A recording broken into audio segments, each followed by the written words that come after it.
वालेकुम। आज का जो लेक्चर है ये लेक्चर नंबर 8 है और इसका टाइटल है design of traffic pattern using linear systems. और पिछले लेक्चर में लेक्चर नंबर 7 में हमने छोटा सा एक नेटवर्क देखा था, उसको हमने सॉल्व किया था फ्लो रेट्स के लिए और उनकी करेक्ट डायरेक्शंस के लिए। आज का जो लेक्चर है ये एक ट्रैफिक पैटर्न हमें दिया गया है, हमें ये बताना है कि अब इसमें जो फ्लो रेट्स हैं वो क्या होंगे। प्रोबेबली x1 x2 x3 और x4 के हम जो अननोन हैं उनके हमें फ्लो रेट्स बताने हैं। ठीक है, तो उसमें 3 पार्ट हैं। इस क्वेश्चन को डिवाइड किया गया है। पहले हमें वो सिस्टम बनाना है। बेसिकली हमें पहले इक्वेशन फाइंड करनी है। दूसरे पार्ट में हमें उन इक्वेशन को सॉल्व करके अननोन्स फाइंड आउट करने हैं। और तीसरे पार्ट में हम क्या बताएंगे वो मैं आपको आगे चल के बताऊँगा। अभी फ़िलहाल इतना ध्यान में रखें कि हम पहले इक्वेशन बनाएंगे। तो लेक्चर 7 देखने वालों को ये बात पता होगी कि उसमें बस एक रूल को आपने याद रखना है कि फ़्लो इन हमारे पास बराबर होना चाहिए फ़्लो आउट के। That's it. अब देखें, नोड ए के ऊपर फ़्लो इन कितना हो रहा है, x3 और 750, यानी कि x3 आ रहा है और 750 आ रहा है। और आउट कितना हो रहा है, 250 और x4, तो यानी कि 250 प्लस x4। और जब मैं इसको वेरिएबल्स की टर्म में एक तरफ कर दूंगा तो ये हो जाएगा x3 minus x4 is equals to, ये हो जाएगा -500। ये इक्वेशन 1 होगी। ठीक है, अब आ जाएं बी के ऊपर। बी पे देखें क्या आ रहा है, x4 इन हो रहा है, 200 इन हो रहा है, लेकिन 300 आउट हो रहा है और x1 आउट हो रहा है। सो मैं ये लिखूंगा x4 plus 200 would be equals to x1 plus 300। और जब मैं एक तरफ वेरिएबल्स को कर दूंगा so they will become minus x1 plus x4 and that would be equals to 100 simply. Let's call it example equation 2। अब सी पे देखें क्या इन हो रहा है, 100 इन हो रहा है, x1 इन हो रहा है, आउट क्या हो रहा है 400 और x2। सो मैं ये लिख सकता हूँ कि x1 plus 100 is equals to x2 plus 400। And equation बनाने जाऊँ तो ये बन जाएगी कुछ इस तरीके से कि x1 minus x2 is equals to 300 respectively, and let's call it equation 3। और डी पे आप देखें इन क्या हो रहा है, x2 इन हो रहा है, 300 इन हो रहा है, 400 आउट हो रहा है, x3 आउट हो रहा है। So I can write it like this कि मैं x2 और 300 इन है और आउट में है आपके पास x3 प्लस 400। सो यहाँ से आपके पास जो इक्वेशन बनेगी वो बनेगी x2 minus x3 will be equals to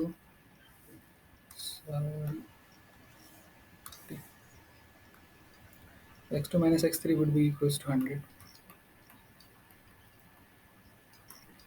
ठीक है जी, ये आपके पास 24 और ये आपका पार्ट ए का आंसर भी है।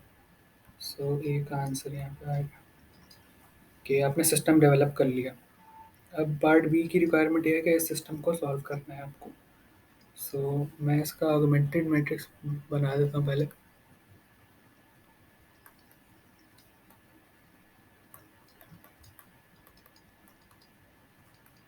अब देखें ऑगमेंटेड मैट्रिक्स कैसे बनेगा इसका। इसमें देखें x1 वाला पार्ट और x2 वाला पार्ट ज़ीरो है, तो मैं इस इक्वेशन को पहले नहीं लिखूंगा क्योंकि इसमें ज़ीरो ज़ीरो आएंगे पहले रो में शुरू में, और मुझे लीडिंग वन एलिमेंट चाहिए। जब तक मेरे पास चांस है कि मैं फर्स्ट रो में फर्स्ट कोफिशिएंट नॉन ज़ीरो रख सकता हूँ तो मैं उसको पहले रखूँगा। तो मेरे पास चांस है इक्वेशन 2 में और इक्वेशन 3 में। इक्वेशन 2 अगर मैं पहले लिखूँगा तो मेरे पास जो फर्स्ट कोफिशिएंट का जो वैल्यू आएगी वो -1 आएगी। अगर +1 आ सकती है तो मैं वो रख लेता हूँ क्योंकि मुझे उसको 1 ही बनाना है बाद में। तो मैं क्या करता हूँ, इक्वेशन 3 में पहले लिख रहा हूँ। आई रिपीट, आप इक्वेशन लिखते हुए ऑगमेंटेड मैट्रिक्स में आगे पीछे कर सकते हैं। ठीक है, तो मैं इस तरीके से करूँगा कि मैं इक्वेशन 3 पहले लिखूँगा। तो मेरे पास कोफिशिएंट्स कुछ इस तरीके से शो होंगे इसके 1 -1 1 -1 और x3 और x4 वाले पार्ट 0 हैं तो वो 0 0 रहेंगे। और इक्वालिटी के बाद मेरे पास यहाँ पे 300 मौजूद है। और इसके बाद मैं क्या लिखता हूँ, उसके बाद मैं लिख सकता हूँ, उसके बाद मैं कुछ भी लिख सकता हूँ, क्योंकि मुझे इसके नीचे वाले एलिमेंट ज़ीरो बनाने एट द एंड। तो मैं क्या करता हूँ कि मैं ये लिख देता हूँ -1, और x2 ज़ीरो है, x3 ज़ीरो है, x4 1 है, और 100 आ गया हमारे पास। और इसको अब मैं लिख देता हूँ, सो इट विल बी 0 0 1 -1।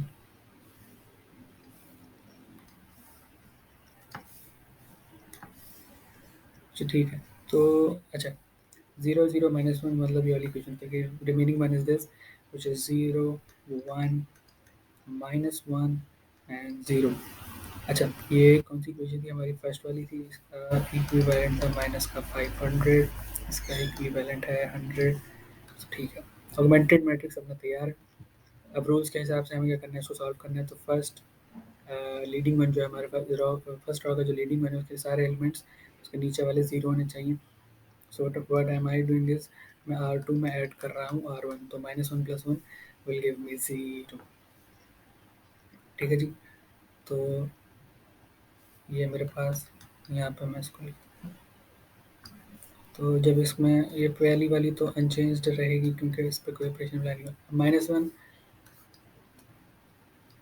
+ 1 0 0 -1 -1 0 + 0 0 1 + 0 1 100 + 300 400। और बाकी तो ऐसे ही रहेंगे क्योंकि उन पे कोई ऑपरेशन अप्लाई नहीं हुआ। तो -500 और ये 100। ठीक है जी, अब आ जाएं इस तरफ कर लेता हूँ। अब मैं इसके ऊपर क्या अप्लाई करूँगा कि मुझे इसको 1 बनाना पड़ेगा। तो 1 बनाने के लिए मैं इसको -1 से मल्टीप्लाई करवा, तो ये मेरे पास आ जाएगी 1 -1 0 0 और 0 1 0 -1 300 -400 -500 and 100 and 0 0 0 1 1 -1 and -1 and 0। Now मुझे इस सेकंड रॉ के लीडिंग वन के नीचे वाले सारे एलिमेंट जीरो चाहिए, लेकिन ये जीरो नहीं है, तो मुझे इसको जीरो बनाने के लिए इसकी हेल्प लेनी पड़ेगी, विच मीन्स मैं R4 में से R2 को माइनस कर दूंगा।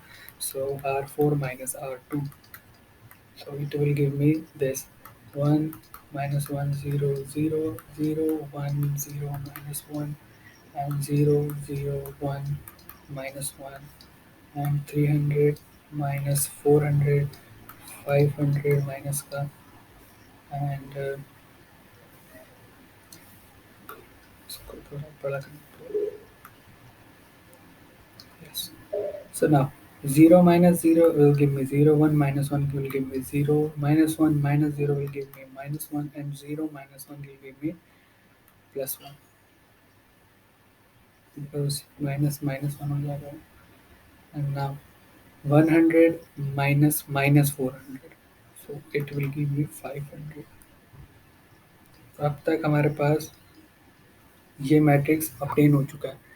तो देखें, फर्स्ट रॉ के फर्स्ट लीडिंग वन में सारे एलिमेंट जीरो हैं, सेकंड रॉ के लीडिंग वन के नीचे सारे एलिमेंट जीरो हैं, थर्ड रॉ के लीडिंग वन के नीचे भी जीरो करना है।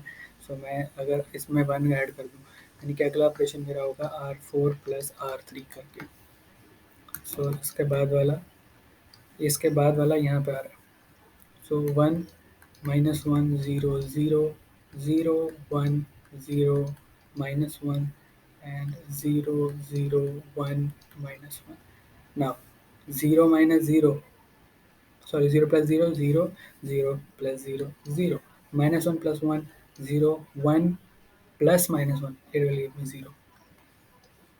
और यहाँ पे 300 था, -400 था, -500 था। अब देखें 500 -500 0। इस मैट्रिक्स को देख के क्या समझ आ रही है? जिन्होंने लेक्चर 6 देखा है उनको पता है ये एक कंसिस्टेंट मैट्रिक्स बन गया। जिन्होंने देखा है ज़ाहिर है उनको ही पता है। तो ये कंसिस्टेंट मैट्रिक्स बन गया। लेकिन ये हमें एक और चीज़ बता रहा है कि इसमें हमें ये पता चल रहा है कि हमारे पास एक वेरिएबल पैरामीट्रिक फॉर्म में बनेगा। तो इसका जो सॉल्यूशंस आएंगे, तो ये हमें बता रहा है कि ये बराबर है x1 माइनस x2, ये बराबर है 300 के आई। ये बता रहा है कि हमें ये बता रहा है x2 माइनस x4 बराबर आया है -400 के। और ये वाली रो हमें बता रही है कि x3 माइनस x4 बराबर आए हैं -500 के। अब देखें, इस वाली रो में ना कुछ भी नहीं है कोफिशिएंट पे, ना इक्विवेलेंट के साइड पे। अगर इक्विवेलेंट साइड पे नॉन ज़ीरो होता और ये सारे ज़ीरो हैं तो इनकंसिस्टेंट हो जाते, तो सोल्यूशन ही नहीं निकलता, नो सोल्यूशन वाली कंडीशन आ जाती।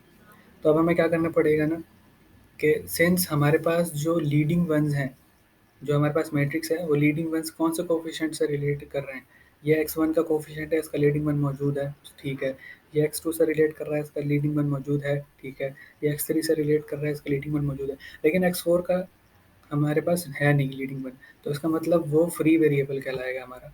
याद रहे, जिन वेरिएबल्स के लीडिंग वन हमारे पास नहीं मौजूद होते हैं एट द एंड, वो फ्री वेरिएबल्स बन जाते हैं हमारे, ठीक है जी। तो x4 हमारा फ्री वेरिएबल बनेगा। सो x4 फ्री वेरिएबल है, ठीक है, फ्री वेरिएबल है हमारा। ओके, और हम क्या करेंगे, we will suppose let x4 is equals to t। हम उसको t के टर्म्स में करेंगे। तो अब होगा क्या कि जब मैं x3 के लिए इसको इवेलुएट करूँगा, तो अब हमारे पास क्या होगा, x4 तो t आ गया, यहाँ से हमारे पास x3 बनेगा। अगर मैं यहाँ पे t रखूँगा, वो माइनस का उधर जाके प्लस का हो जाएगा, सो ये बन जाएगा -500 प्लस t। ये बन जाएगा मेरे पास, जब मैं इधर t रखूँगा तो ये हो जाएगा उधर जाके प्लस का x2 is equals to minus का 400 plus t। And this first raw will become in terms of this. तो x2 के लिए मैं जब यहाँ पे इक्वल्स टू 300 है, ये उधर जाके plus, plus -400 plus t। So x1 will become 300 minus 400 will give me -100 plus t. So solutions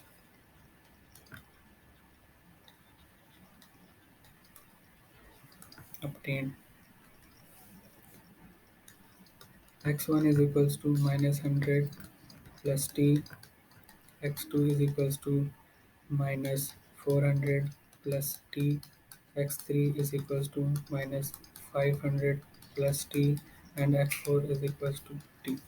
ये आपका बी का आंसर यहाँ तक आ गया, ठीक है। अब हमें बताना है सी। सी में अब आप देख लो कि वो क्या कह रहे हैं। सी में वो कह रहे हैं, if the flow along the road from A to B must be reduced for construction, what is the minimum flow that is required to keep traffic flowing on all roads. वो ये कह रहे हैं कि अगर मैं एक रोड को ट्रैफिक के लिए बंद कर दूं ड्यू टू कंस्ट्रक्शन, बाकी सारे रोड्स के ऊपर ट्रैफिक चलती रहनी चाहिए और उसमें कोई रुकावट नहीं होनी चाहिए। तो याद रखिएगा, इसका मतलब ये है कि आपके पास किसी भी पाथ के ऊपर कोई भी फ्लो नेगेटिव नहीं होना चाहिए, ठीक है। यानी कि x1 का फ्लो नेगेटिव नहीं होना चाहिए, x2 का फ्लो नेगेटिव नहीं होना चाहिए, x3 का फ्लो नेगेटिव नहीं होना चाहिए, और x4 का फ्लो भी नेगेटिव नहीं होना चाहिए। तो अब नेगेटिव नहीं होगा, उसकी शर्त क्या है, उसके लिए शर्त है कि आप t की वैल्यू क्या रखोगे, minimum. So the minimum value of t, minimum value of t should be t is equals to 500 करा। क्यों? क्योंकि देखें, अगर आप यहाँ पे 500 रखोगे, बल्कि यहाँ पे देखो, यहाँ देखो, x3 में अगर आपने 500 से नीचे कोई वैल्यू रखी तो ये फ्लो हो जाएगा नेगेटिव। तो और मैंने अभी कहा कि कोई भी फ्लो नेगेटिव नहीं हो सकता। अगर 500 से नीचे रखी तो ये नेगेटिव हो जाएगा, ठीक है।